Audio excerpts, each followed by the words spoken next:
कुछ लोगों ने, पूरी व्यवस्था ने मिलकर के इंश्योरेंस इंडस्ट्री से फ्रॉड किया था।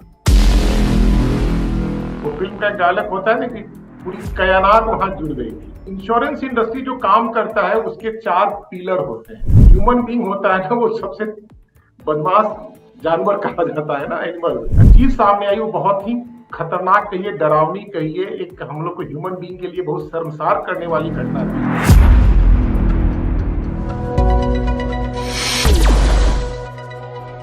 देखिए, इस दुनिया में बहुत कुछ होता है। कभी कभी हमारे सामने कुछ ऐसी चीजें हमें दिखाई देती है, कभी कभी ऐसी चीजें हमें सुनाई देती है जिसे देखकर या सुनकर हम लोगों से कहते हैं कि देखिए भाई, ऐसा भी होता है। ऐसी ही एक कहानी आज के इस वीडियो में हम सुनने वाले हैं, जिसके सुनने के बाद आपके मन से ये आवाज आएगी कि ऐसा भी कुछ होता है।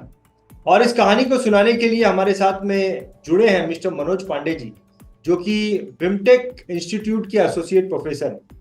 चलिए मिलते हैं मिस्टर मनोज पांडे जी से और क्या है ये कहानी, इस कहानी को जानते हैं। मनोज जी, मैं आपका बीआईटीवी में बहुत बहुत स्वागत करता हूँ। धन्यवाद रंजीत जी, फिर से बुलाने के लिए और इस नए एपिसोड की शायद शुरुआत करने के लिए बहुत बहुत धन्यवाद। सो पांडे जी, क्या है वो कहानी जिसे सुनकर हमें ऐसा महसूस होगा कि या हम लोगों से ऐसा कहेंगे कि ऐसा भी कुछ होता है?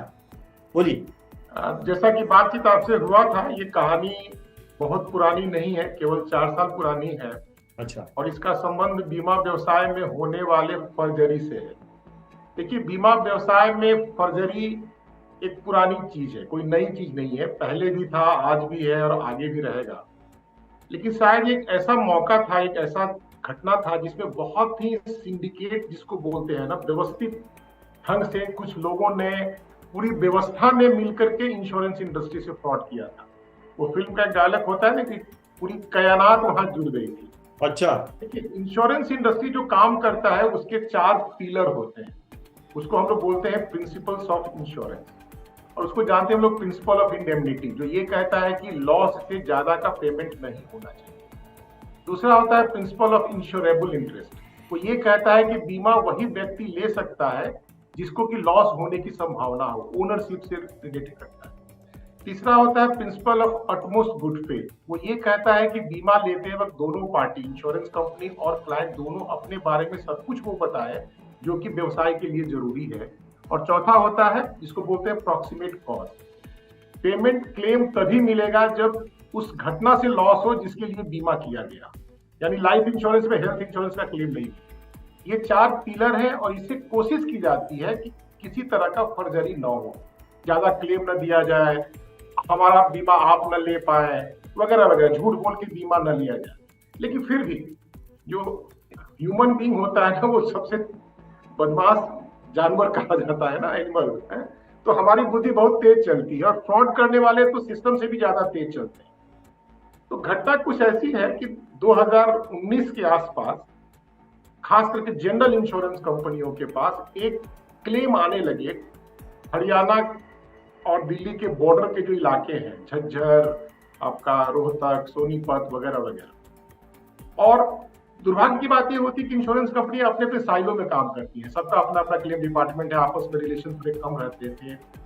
लेकिन जब एक ही कंपनी में 5-7-10 क्लेम आ गए और जब उन्होंने देखा कि उस क्लेम में एक खास तरह का पैटर्न है, तब शायद उन्होंने ये उचित समझा कि अपने दोस्त जो कि दूसरी कंपनी पे काम कर रहा है उससे भी ये पूछना कि क्या तुम्हारे यहाँ भी कुछ ऐसा ही हो रहा है। मालूम हुआ कि हाँ, हमारे यहाँ भी हो रहा है। तब मालूम हुआ कि ये किसी एक कंपनी का प्रॉब्लम नहीं है, बल्कि एक पूरे जनरल इंश्योरेंस कंपनियों का एक प्रॉब्लम है।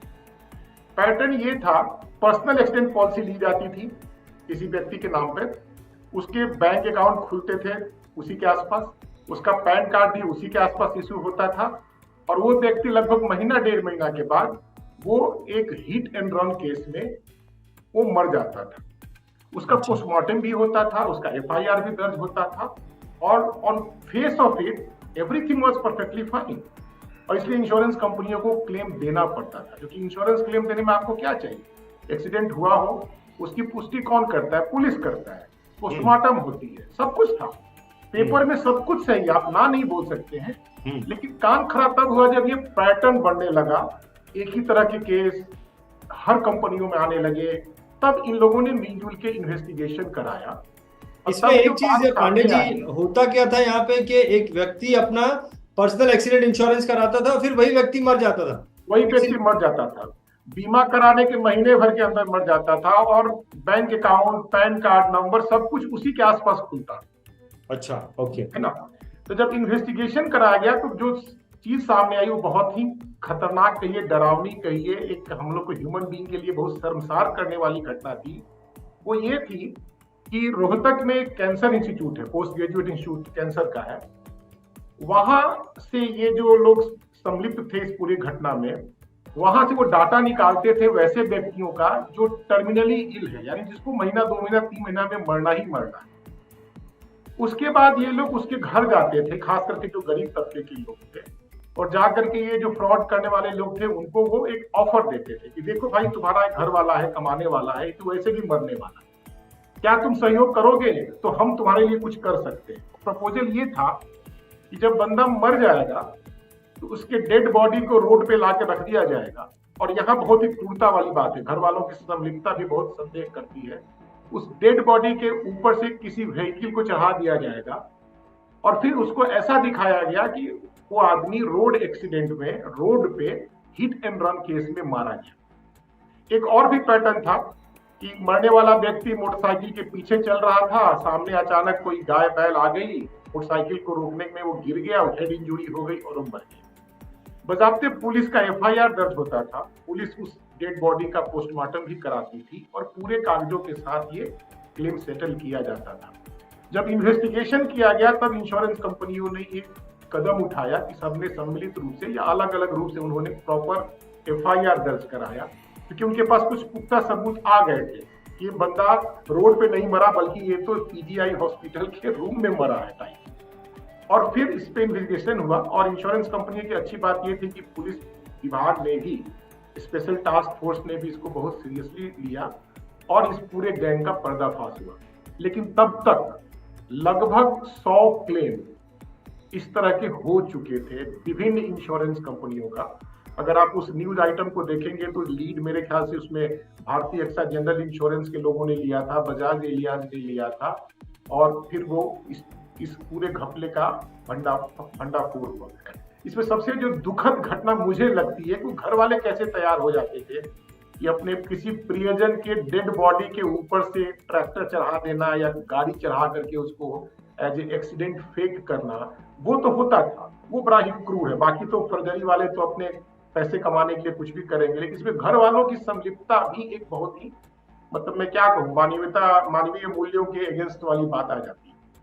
तो ये घटना थी जो कि काफी चर्चित थी आज से 4 साल पहले, और शायद इंश्योरेंस इंडस्ट्री के लिए एक बहुत बड़ी सीख थी कि किस तरह से ऑर्गेनाइज्ड क्राइम हो सकता है।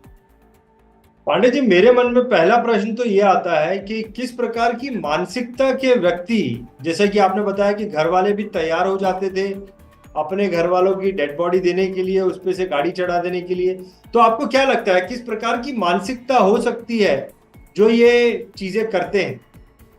अब क्या कहा जाए, इसे मानवीय मूल्यों का ह्रास ही कहा जाएगा, और तो कोई है नहीं।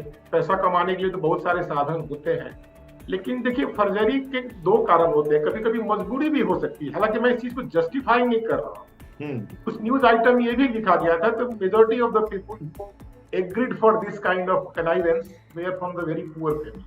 लेकिन पुअर फैमिली होने पर भी इस तरह के कार्य करने का मतलब मानसिक रूप से तैयार होना है, ये अपने आप में बहुत बड़ा आश्चर्य की बात। क्या लगता है आपको पांडे जी, ये जो पूरी घटना रही, इस घटना से हमारे दर्शकों को क्या सीख लेनी चाहिए? आपको क्या लगता है, या क्या सीख निकल के आती? दर्शकों को तो यही सीख लेनी चाहिए कि भाई कम से कम इस तरह की गलतियों में आप न फंसे। आप कुछ पैसा जरूर कमा लेंगे कि जितने भी लोग उस फर्जरी में इन्वॉल्व थे, चाहे वो डॉक्टर थे हॉस्पिटल के, या थानेदार साहब थे, या पुलिस महकमा था, या इवन की पीजीआई जो हॉस्पिटल का जो वो क्लर्क जो कि डाटा देता था कि कौन व्यक्ति क्रिटिकल स्टेज में, सभी के सभी जेल में गए, और पता ना भी उनकी स्थिति क्या है। लेकिन ये घटना एक ऐसी थी जिसने इंश्योरेंस इंडस्ट्री को जरूर कुछ सीख दिया। पहला सीख तो ये दिया कि आप साइलो में काम ना करें, एक दूसरे से संपर्क में रहें, और एक दूसरे के सहयोग से अगर कोई ट्रेंड उभरता हो किसी खास लोकेलिटी में या किसी खास तरह की क्लेम का, एक तरह से डाटा शेयर करें। तो चीजें काफी बढ़ी है। दूसरा ये था, ये जो फ्रॉडरी पकड़ी गई, इसमें कहीं ना कहीं, हालांकि उस वक्त डाटा एनालिटिक्स नाम की बहुत बड़ी चीज नहीं थी, लेकिन एक पैटर्न की पहचान की गई कि किस तरह से केसेस में मोर और लेस एक तरह की ही कहानी। आज के डेट में 4 साल बाद जब हमारे पास बहुत कुछ डाटा एनालिटिक्स चीजें इंप्रूव कर रही हैं, आने वाले समय में ये और भी मजबूत होगा, तो पैटर्न को पहचान करके फ्रॉड को डिटेक्ट करना, ये एक शुरुआत में कह सकता हूं, क्योंकि ट्रेंड से ही ये मालूम हुआ, पैटर्न से ये मालूम हुआ। तो कहीं ना कहीं इसने एक सीख दिया। और जहां तक मैं समझता हूं कि IRDA के द्वारा जो इंडिया इंश्योरेंस ब्यूरो है, इंफॉर्मेशन ब्यूरो है, वहां अब बहुत सारे डाटा का कोलेक्शन हो रहा है, हर कंपनी से डाटा लिया जा रहा है और उसका फर्जरी के रोकथाम में या नए जो इंश्योरेंस के पैटर्न दिख रहे हैं या क्लेम सेटलमेंट, सबके बारे में इंफॉर्मेशन शेयरिंग का प्लेटफॉर्म बना है और बहुत सारी इंश्योरेंस कंपनियां इस प्लेटफॉर्म का यूज कर रही हैं। तो इस तरह के मतलब आपस के समन्वय से इंडस्ट्री का बहुत कुछ भला किया जा सकता है। परफेक्ट परफेक्ट, बहुत बढ़िया पांडे जी। ये स्टोरी को सुनने के बाद में दो लोगों को बहुत फायदा होगा। एक तो वो व्यक्ति जो जिसके मन में ये ख्याल है कि चलो मैं इस प्रकार के कुछ इंश्योरेंस से फ्रॉड कर सकता हूँ, वो शायद बच जाएगा, वो नहीं करेगा कि भाई ऐसे ऐसे लोगों को जब पकड़ा गया है तो मुझे इससे सावधानी बरतनी चाहिए। और जो हमारे इंश्योरेंस एडवाइज़र हैं, जो इंश्योरेंस इंडस्ट्री में काम करते हैं, वो भी काफ़ी सतर्क हो जाएंगे, वो भी काफ़ी अवेयर हो जाएंगे ऐसी घटनाओं से। लेकिन ये जो कहानी आपने सुनाई पांडे जी, वाकई में इस कहानी को सुनने के बाद में मन से ये आवाज़ तो निकलती है, या मैं किसी को ये कह सकता हूँ कि देखो भाई ऐसा भी हो सकता है, ऐसा भी होता है।